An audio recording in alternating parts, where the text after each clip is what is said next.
Gonna take strength, it's gonna take courage to leave the past behind. You gotta be strong and brave. It's gonna take faith, it's gonna take all you're made of to close the door to yesterday. You gotta use your faith. Brave heart, ooh yeah. With a heart of fire, God's desire. Brave heart, ooh yeah. You are one with power. It's gonna take strength. Hello, I'm your host, career strategist, and job creator, Sister Soldier, and you're watching She That Inspires, the show where we create the blueprint for your success, and we're revealing it just so you can be successful. I have with me today someone who is very hilarious and just a true man of vision and inspiration and just really so much knowledge. I tell you, it's just like I'm so excited that you're here to even join and listen in to what we are talking about today, because I believe that you will be blessed. So welcome with me, Mr. Eric Cornell of Creative Solutions Imaging. Yes, that's correct. Thank you so much first for allowing me to be on your show. I know that every opportunity is an opportunity, and I wouldn't dare have allowed this day to go by without me being here. Let me salute you in what you do and being so valuable in the lives of so many people to transform and renew their way of thinking that promises them an expectancy. And so salute to you. I appreciate you for all that you do. Oh, thank you. But, you know, the show is really made up of its guests. And it's your journey that I believe the world needs to hear it. Because I believe that there is a story in there that somebody is going to be blessed. You've already blessed me from just our conversation sitting around, and it's just awesome. Like hilarious. That's awesome. However, there are just people at home that are sitting there that are just kind of stuck. They know that they have a talent. They know that they have a God-given gift and callings upon their lives, and they don't know what to do with it. Mm-hmm. And many people who are as successful as you are not willing to share. And so my goal over this whole show is to expose. How do someone tap into their gift, and how do they follow their passion? How do they acknowledge what God has called them to be? Mm-hmm. And really, that's what you do. You kind of help them see themselves in a mirror by going inward and being able to see who they are. Right. Maybe just with even a conversation. And that's what's amazing to me. For you to be able to change the lives of people and their whole perspective view of themselves is just amazing. So without me even keep going on and on, I want to hear more from you about what you do. Well, I am E. Cornell, your creative solutions coach, as well as the brainchild behind your aesthetic blueprint. I have been styling hair for probably about 30 years, which kind of tells you that I started when I was 2. But nonetheless, my job is to creatively coach you from a point of immobility to upward mobility. And I focus on upward mobility because I know that you have to be going forward and upward, because eventually the runway runs out. And that's like the difference between a nice ride and a full journey. Life offers you a journey, but it's up to you to take it. And I often say, as organic as life is, it requires a contribution from you. Yeah. You know, a lot of times we're sitting around and we're just waiting on God, when indeed God is waiting on us. Let the record show that he's not doing anything else. Everything that is to be done has already been done. It's you have already. to tap into your yellow brick road, Dorothy. Yeah. Where you will encounter your tin man and your cowardly lion and the other people that are supposed to attach to you to help you accomplish that you're supposed to accomplish. So, but that's a whole nother story. I've been blessed to be able to use hair to finance my passion.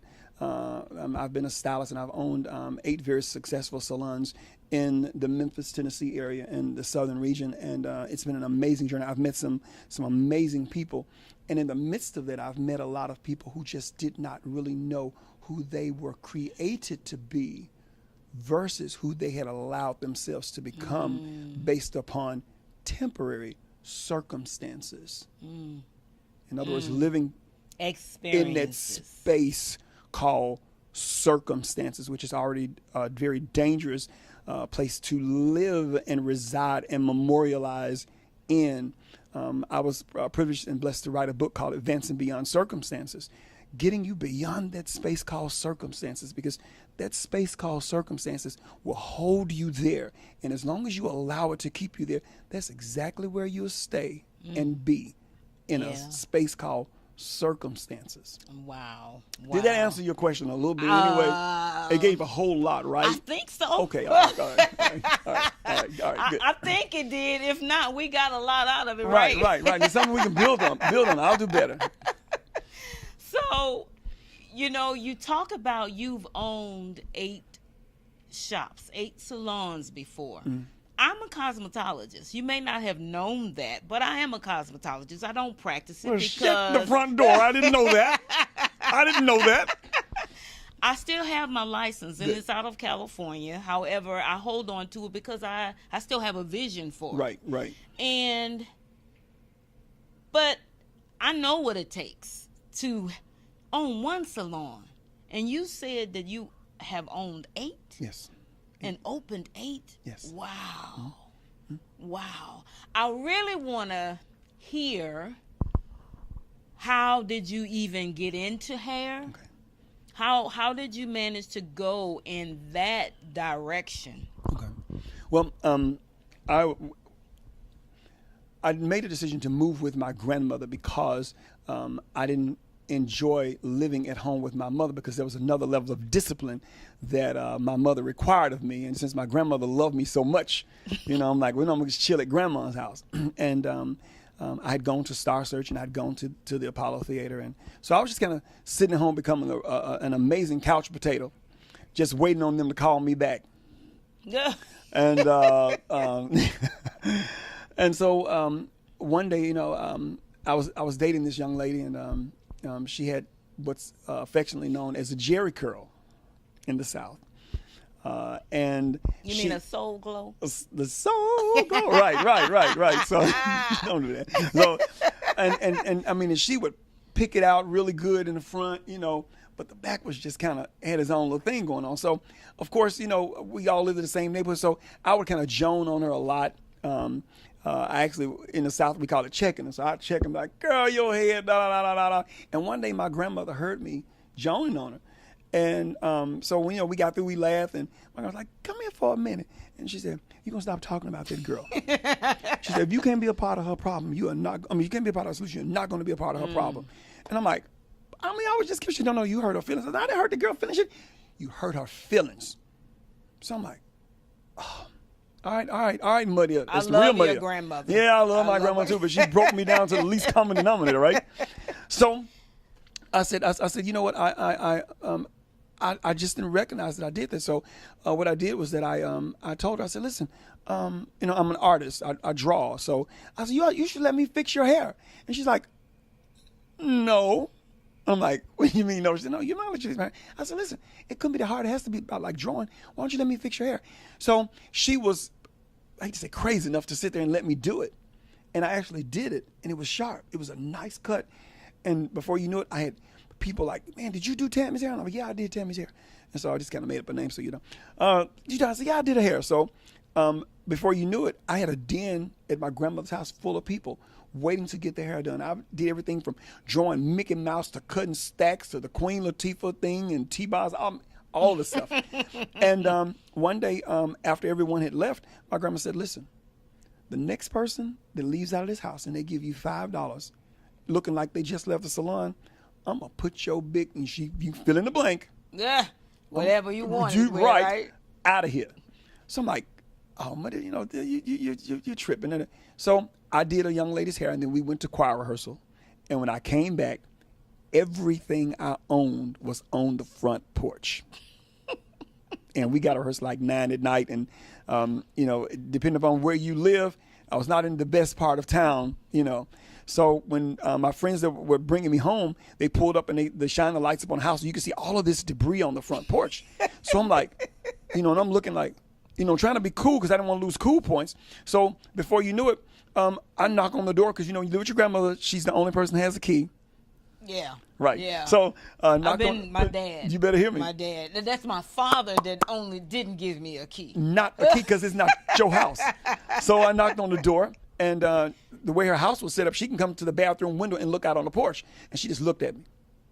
And I said, Mother, what's going on? And people behind me in the car shining the lights up. So I'm like, Mother, she said, you could hear muffled through the thing. I didn't raise no fools, and my children didn't raise no fools. If you want to be a fool and a sucker, you go out there with those people because I told you that they can give you $5 and you. I'm like, Mother, this is the wrong time to talk about this. Let me get myself. She said, no. You're embarrassing Right. me. I'm like, these people. I'm like, y'all go on. They're like, no, we better wait. I said, no, you really need to go on. So nonetheless, I convinced her to at least open the door. So she opened the door, and I said, I was like, let me get myself. She said, no, if you don't go to school someplace, you're not getting in this house because I didn't raise no fools. And I'm like, well, Mother, is there any way that we can get beyond? She said, you have to enroll in school tomorrow. I said, I'm waiting on Star Search, and I'm waiting on Apollo to call me back. She said, okay, good. Well, you're going to work while you wait. And that was the beginning of an amazing situation. I was able to pick the stuff up and bring it in the house and thought I was going down the hallway. She said, no, right there by the door, because tomorrow if you don't go, it's going to the street next. Tough love, hard love, necessary love. And because of that, it pushed me into my destiny. Wow. Yeah, absolutely. Wow. I really see that your grandmother was that beam of light. Absolutely. And her assignment was to make sure that you knew your assignment. Absolutely. Yeah. Wow. That is so funny. We're going to take a break. You're here with Sister Soldier as She Vet Inspires, and my guest, Eric Cornell. We'll be right back. Strength is gonna take courage to leave the past behind. You gotta be strong and brave. It's gonna take faith. We're talking about how you got into the industry and how your skills began to develop, and thank God for your grandmother, your mother. Right. And so moving forward, once you discovered and you tapped into your gift, where did you go from there? And how did you, what path did you take to really get good at your craft? One of the first things that I had to recognize that I was not going to settle at being the norm. I knew that there was greater on the inside of me. I traveled all over the world via internet and pictures to see what it is that I wanted to create for my sisters in the salon industry without them having to feel like they were in a beauty shop. I'd had enough of the beauty shop, and I wanted to give them an experience. And unfortunately, there weren't many Black-owned or African-American-owned salons. There were just a lot of beauty shops, and I had an issue with that. Yeah. So I began to wrap up a whole nother, just an entirely different experience for the Black women, and that's what I wanted to offer them. So I knew that there was next dimension stuff. So I began to seek other cities and other countries to find out what my look would be for my guests that were coming to. I didn't even call them customers; they were called guests. So I began to just brand things differently, and then as I began to have discussions with people and finding out who they were, I just would automatically hear resolves for them. So as I began to share those resolves with them, and I began to see their lives, well, after seeing a light first come on, and their lives be transformed as a result of just common conversation that I'm having with them consistently. And I'm saying, wait a minute, these people are actually prospering from the words that I'm giving them. And I remember once upon a time, I needed some money. And I was praying to God, and I said, God, I need some money. God said, listen, I've already given you the wisdom to obtain wealth. You've given it away. Tweetable. I said, wait. Tweetable. So I'm looking for money to fall from heaven. And God said, no. I've given you the wisdom to obtain wealth. You've just been giving it away in your chair. So that's how I came up with the book, Advancing Beyond Circumstance, the ABCs to Success. And so once I authored the book, I became an authority because that was my account of these situations, and which opened up speaking invitations and different things like that. So I allowed that platform to take me to different places. And then in those places, I learned. I not only learned from other people, but I especially learned from my mistakes. And then I had to find out exactly what a mistake was. A mistake is a place that you intentionally set something to go to. And if you miss it, it's just a missed mistake. It's not enough for me to take a picture of that and let that be a portrait of who I was. Yes. It was just a missed mistake. Yeah. So what I did was then begin to find ways to speak about my missed mistake so I can get paid for it. So I learned that when life gives you a lemon, you don't make lemonade. That's common. You make a strawberry cake from it and make them pay you for the recipe. Wow. Yeah. Wow. Yeah. Because anybody can do that. That's common. Anybody. We're created by the Creator for the purpose of creating. Within you, there is so much greatness. If you could ever be introduced to who you really were created to be versus who you've allowed yourself to become. And that's where we as a people begin to think, I'm still growing up. I'm still trying to figure out who I want to be when I grow up. And I know I'm still on that journey, but I'm so much closer to it today than I've ever been because I've decided to just take the chance and go in that direction of what it is that I'm feeling on the inside of me. And I know that that's many of the times the directions that I'm going is God led. It's not something that I've done my investigation, and even when I may feel like, oh, I can't do that, there's something on the inside of me that said go ahead and do it anyway. And so it's when we go in that direction, then we begin to walk in the pathway of what we're supposed to be doing. That's that unction. Yeah. It says, I have an unction from the Holy One. I have an unction from the Holy One, and I know all things. There's nothing hidden from you. Nothing. We get so stuck on eyes have not seen, ears haven't heard, all that the Lord, and we get stuck right there. But what's so amazing about that is that there's a verse that comes after that. That's number 10. Yeah. And it says, and it has been revealed. But it has been revealed. But we forget it. We shout. How do you shout on ignorance? How do you shout because you ain't seen and you ain't heard? Instead of shouting on, but it has been revealed. How? By way of the Spirit, the unction from the Holy One. So what if I said, well, I'm satisfied. I'm a good hairstylist, not knowing that the hairstyling was just supposed to finance my passion. Because see, to get me even here. What if you had just said, well, you know what, just me being a soldier and I'm done, I'm retired and that's it. Well, then what would have become of this? Absolutely. You got to see yourself where it is that you were created to be before you get there. And you know what's so amazing about the journey that I am on is that this is something that I wanted to do when I was younger. And I subdued this because my mother didn't have the finances to finance me going to school or to be able to be in the art industry. And then I joined the Army because I was like, well, I can do something. I really wanted to be a hairstylist in the Army, and they told me we don't have that position. So I had to choose. I had to choose something else. So what else would I like to be? And all of them have hair. Most people in the Army got hair. Yeah. So everybody. I was like, well, everybody has hair. They got hair? Who cuts the hair? They was like, well, we hire people to do that. So I was like in a state of shock, like, oh, I can't do hair. But I got over it, and I obtained the skill. And then when I retired, it was still there. It was like, how did I end up back on this road? I didn't understand it. But then the more and more I just visited it and considered it and prayed about it. Wow. Then God said, this is what I want you to do. And everything that I was doing was in the direction, but it ended up in a whole nother space. And this space feels so good. Huh.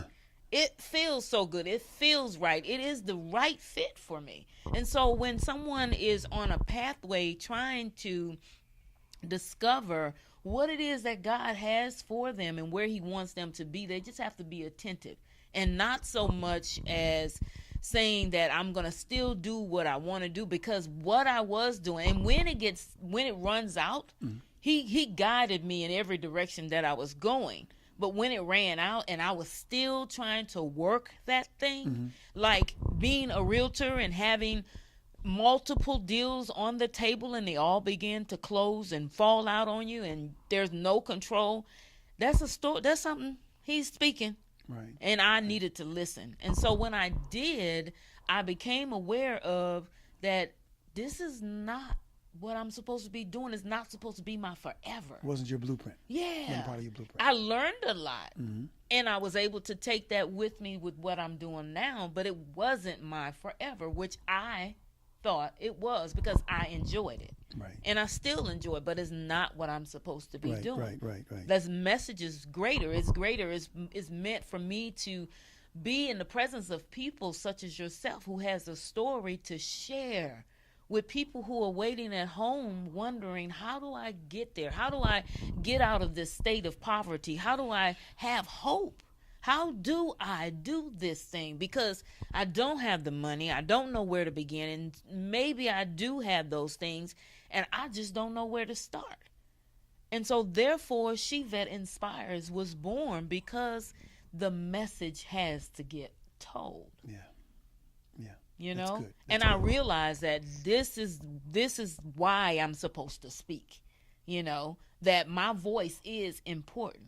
And somebody else out there, your voice is important.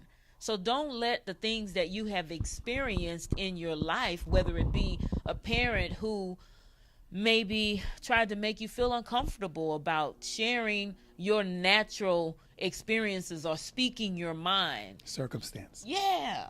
You know, or a marriage that didn't go right in a abusive situation or something where someone tried to shut you up. There's a reason for that. There's a reason that you went through that, because the enemy doesn't want us to be able to get the word of God out. Absolutely. He doesn't want our story to be told, because if he would have it his way, then everybody would be in poverty. But that's not God's best for us, and it's not his plan. And so we have to be able to know and tap into and get to hear other people who have done it and who are willing to share and can be that example. And with that being said, I am going to... I'm going to have to give you some money, because you can really preach. I'm going to sow a seed in you or something. My God. I am going to say we're going to take a break, and we will be right Oh, back. my God. I interviewed your beautiful wife, Yeah, you did. She's beautiful. Show us. Yeah, I did real good. Thank you, Lord. Miss Belinda B. Fit, and we vaguely talked about how it was for the two of you with her becoming a bodybuilder.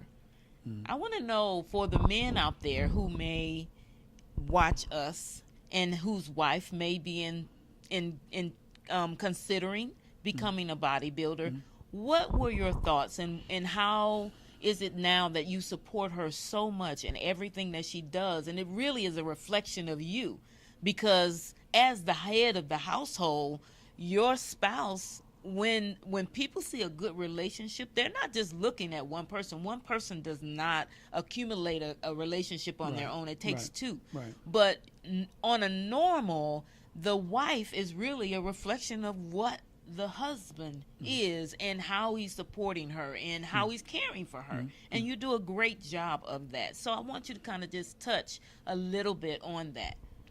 Well, first off, thank you, because she sure is fine and she's good looking. But you know, when the Father created her, everything that he created her to be, he placed it on the inside of her. while she was in her mother's womb. Yeah. So everything from bodybuilding to all the rest of these things, all the desires that she had, they were already in there. When the Bible talks about how the two become one, that one is not just me. The two, all of her desires and all of her ambitions, all of my desires, and we come together and we merge them. That's why we have this thing called the beauty of love and fitness. It's the beauty of our love that makes us fit and fit.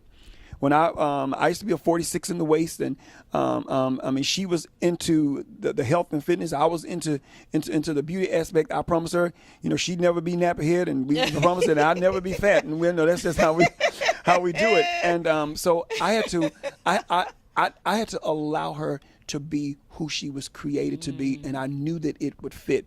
Were there times when I was like, I hold on, sure, because I mean, this girl got muscle. I wanted to make sure I wasn't, laying up next to bruh, but once you got to become educated. You have to know who you are, who she is, and how the Father gave me the gift of her. He said, a man that found the wife found a good thing, and he obtains favor from the Lord. So during those times when I'm kind of, I depend upon the favor. Yeah.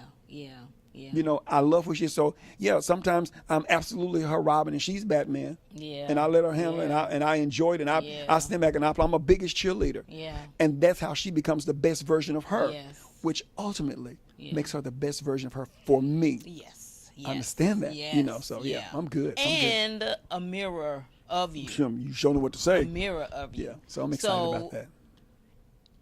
If someone wanted to be an image consultant, how would they begin that journey? Well, the first thing you do is you find out what's already out there. If it's working, you tag on to someone that has already traveled the road that you desire to travel, and you glean from them. You get everything that you can. If you find someone that's really doing anything, you tag on with them, and you get every piece of information that you can.